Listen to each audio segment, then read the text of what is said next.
Welcome to the Game of Risk, everyone.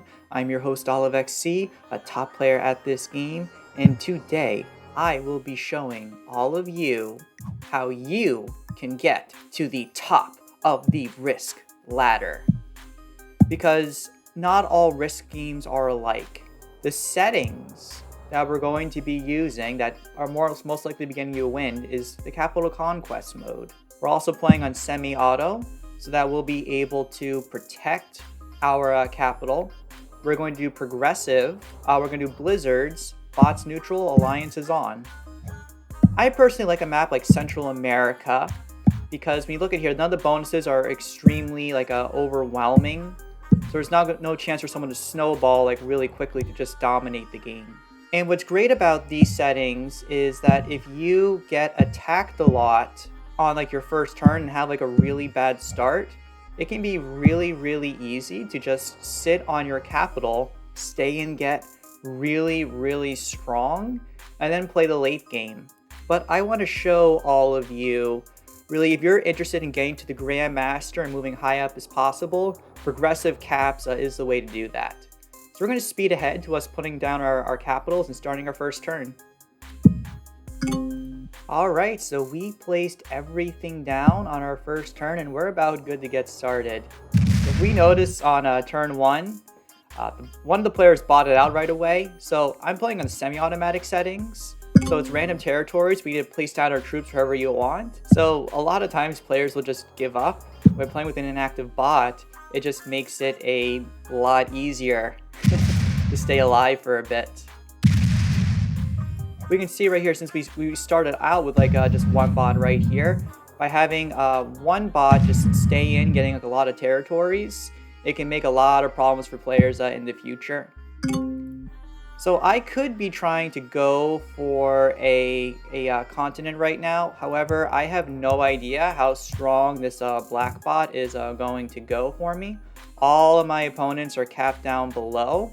So given this, I don't need to be doing anything crazy for myself right now. I am just going to prioritize keeping my capital very strong and not doing anything.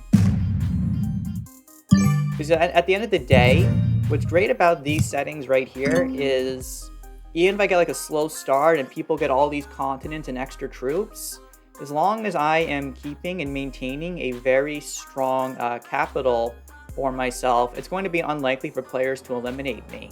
In general, you need around 2 times the number of troops in order to defeat an opponent and take their capital, and it's normally not worth it. So as people keep trading in and eventually sets get very big, even if someone has 50, 100 troops more than me in the late game, they're not going to be able to defeat me. And yellow bots out, they're like, nope, I don't want to do this. Yes, so now we're just down to 3 players at this point. And remember, this was originally a 5-player game, and out of which 2 players don't even want to play. So this is very advantageous for us. Again, that's free ranking for us right here. While semi-automatic, I think is going to be great for the tournament scene. What's cool is that when you're doing a game on the ladder, a lot of people just quit a lot. So if your goal is just to get a lot of ranking points, you can just boot up these semi-automatic settings and you are going to have players quit on you left and right. Then you just make the inactive bot settings go, and then it is going to be so easy for you to just play a game with only 2 or 3 players. Now a lot of you are kind of watching this and thinking I'm trying to game the system. I really couldn't care less. I just love to play the game. I love the tournament scene, and I love making YouTube videos for all of you. I also know though that a lot of people that are my watchers, a lot of them are on the master, grandmaster level, because I offer a lot of tutorial based content for everybody to watch. So for that reason, I really try to prioritize giving some really good content that they may want to see, because I know a lot of people want to get to that next rank and they want to get there as quickly as possible. Okay, wow.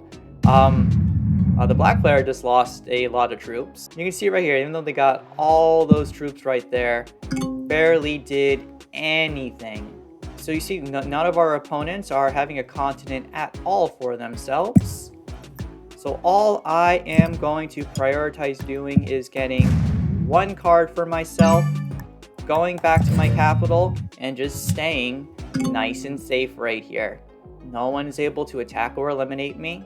My two opponents, pink and blue, are down at the bottom and are naturally going to be in a form of conflict with each other as I naturally gravitate towards the center right here.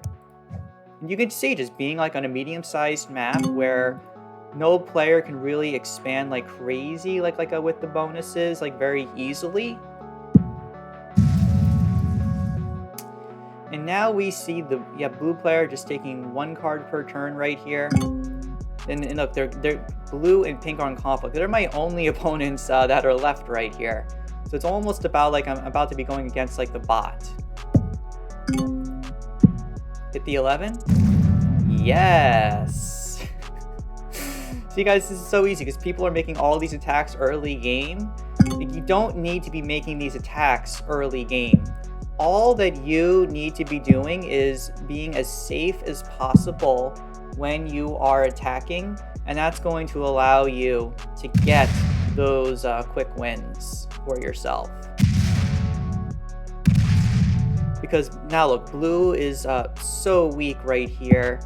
Both of these players are going to have to go into a strong bot in order to do anything against them. At this point, the bot is not attacking me, so I am going to prioritize just trying to see if I can take the capital or continent for myself, but I'm not going to really defend it. If the black player happens to attack and break me, I am only going to be losing a couple of troops, because you see right here, I'm at 36 right now. I am very, very strong for myself. I have a set in case I need to turn it in, but in progressive, you want to generally wait as long as possible for turning in a set. You want to get the largest trade-ins possible for yourself. As long as you have a very strong capital spot, you're not going to lose and get eliminated from the game. The only thing I think that is important to be very careful about is if you're having an opponent tend to be taking over a large number of like territory, like let's say black was a real player and took all these continents right away, I would probably be like a little more aggressive like with them. But in the case of a bot, I know that they are very easy to defeat and eliminate.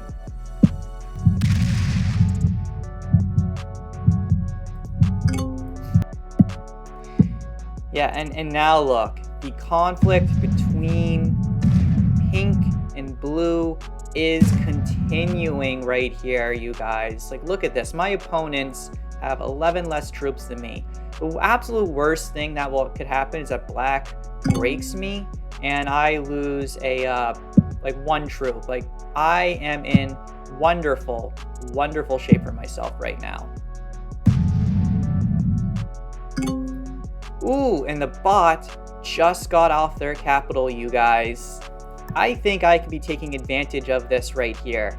So when a bot goes off their capital, you gotta be a little careful, not like overextending, but just making small moves right here, getting like another capital spot. And now I'm just gonna defend it like a little bit more right here. I'm gonna make it around like a 13 or so. Look how, now I have two capitals, I am well defended, I am doubling the troops of my remaining players that are left, and just by playing a very slow, conservative style and progressive caps, most of the time when your opponents are overextending, you're going to be able to take advantage of that and eliminate players when it's worth it. Yeah, yellow's now completely MIA. We're now left to one bot, two players attacking each other. Now, another question that people are asking, and this is something that the Kill Pete strategy is asking a lot, like in his videos, is the idea of, are these settings fair?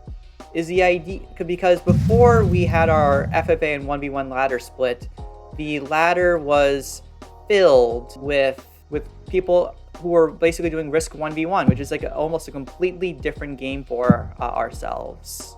And I was at the top of the ladder at one point, and I'm certainly not while I'm a very good free-for-all player, I'm Grandmaster level, I'm certainly not one of the best players in the world that deserves to be like top 10 at it. Like, I'm definitely top 100, but I don't know about top 10. And we can see that since these cap settings, they have such strong defensive potential that anyone who likes to play like the classic map, or they like to play progressive, or really any other types of settings, they are unable to really win, right? They can win, but they can't get like the highest win rate possible. That's really needed to sustain these large, significant wins. But you can see right here, with these capitals right here, and the way that this works.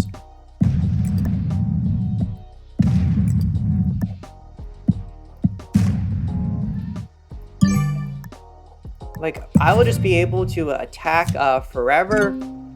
I'm going to be able to trade cards with this bot, eventually own and defeat it, and own the entire top side of the map right here. And anyone who really doesn't know what they're doing, they are just going to be in an awful spot. Look at this. My opponents are just, they don't know what they're doing at all right now with progressive. And because I do know the idea of just being very, very cautious when attacking,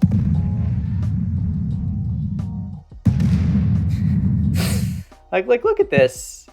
Pink and blue just hate each other right now. Absolutely hate each other.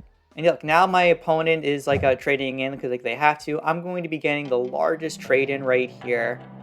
Pink is probably going to be expending a large number of troops to eliminate the blue player at some point. But all the decisions and moves that I've made at this time are just going to allow me to be fine.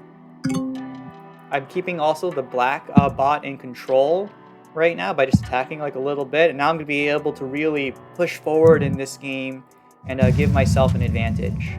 And what's cool is the bot isn't even breaking me right now, which is kind of hilarious. So now we're getting 11 troops per turn, and we're also going to be getting a +2 on one of our territories right here. We're purposely leaving this one in Chiapas right here alive. And this is because we naturally have access to this area to take out the players, but it's harder for pink to get access.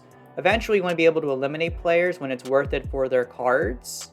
So all I'm going to do here is I am going to slowly and surely focus on taking over more areas of the map right here for myself.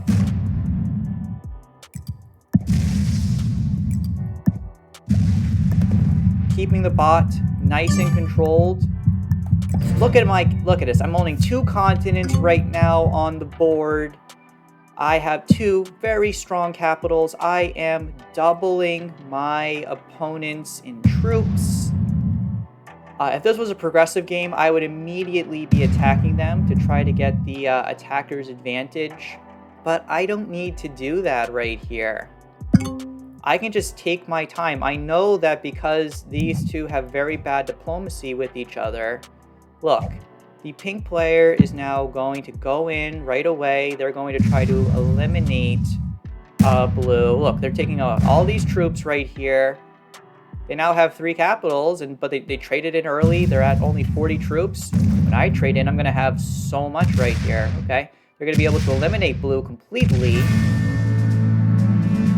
So good on them, but this is basically a very, very challenging 1v1 that the pink player is going to have to overcome. And they had to get very lucky getting the set on 3 as well to even have this opportunity right here. Look, we're getting 17 troops right now. So all we need to do now, once you get into the one-on-one situation, is I'm just going to be attacking the pink player as much as possible, using my slider to minimize the maximum troop loss I can get per turn. And then I am going to be just attacking around the map. and just keeping a lot of very strong continents and territories for myself. And now look at this. I'm at 77. The pink player is only at 23. They're going to get one more trade in. I'm going to then get a bigger trade in to hit them back. And I am going to be in wonderful shape for myself. They don't even have a set on 4. I honestly may just wait a little bit, because since my troops have complete access to everything, I know I'm going to be fine. I'm also going to focus on taking out the pink player's mobility at the top. And ooh, the black player trades in again when attacking, and lose that, but not the end of the world right here. I have so many troops for myself that I am going to be more than fine. The most important thing that I can be doing right now is making sure that I'm breaking all of the pink player's continents and lowering their troop count as much as possible.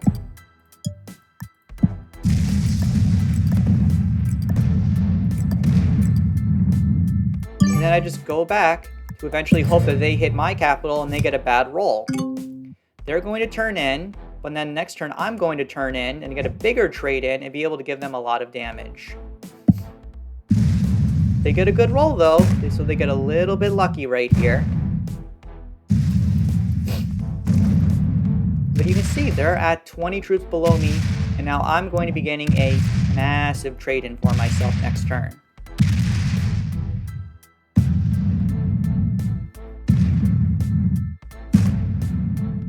And they lose the roll.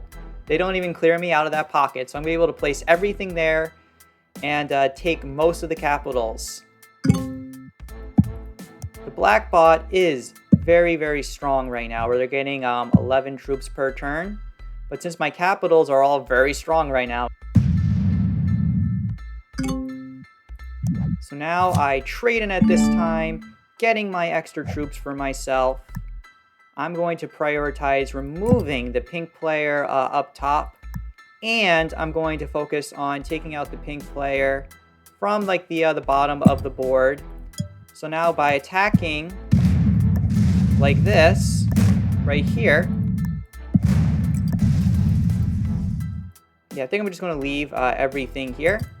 And now I'm just attacking all around the board. Look at this pink player. They have nothing left. I think we can almost even eliminate them. They're down to just one territory right here. And we're just going to focus now on just attacking the black bot, getting their troop count nice and low. And now look, pink is going to be eliminated next turn. Let's have a very lucky set on 3. And they don't even have that, and we have the set on 3. Next turn, all we're going to do is a nice little cap run for ourselves. Yep, and the pink player just gives up. So that was basically how you do progressive caps right there. Do the semi-automatic settings, players will just give up a lot. Keep the bots on neutral so they don't really attack you that much as well. You can see normally when you have a bot, they can be very annoying to deal with. Play very passively early game to keep your capital strong. Make only slight moves to take small continents and just to survive. And then late game, just outplay and defeat your opponents. If you're enjoying this content, please consider subscribing, as I love making this content for you guys so you all get better at the game of Risk.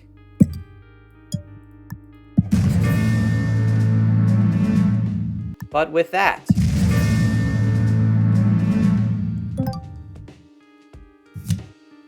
this is OliveXC,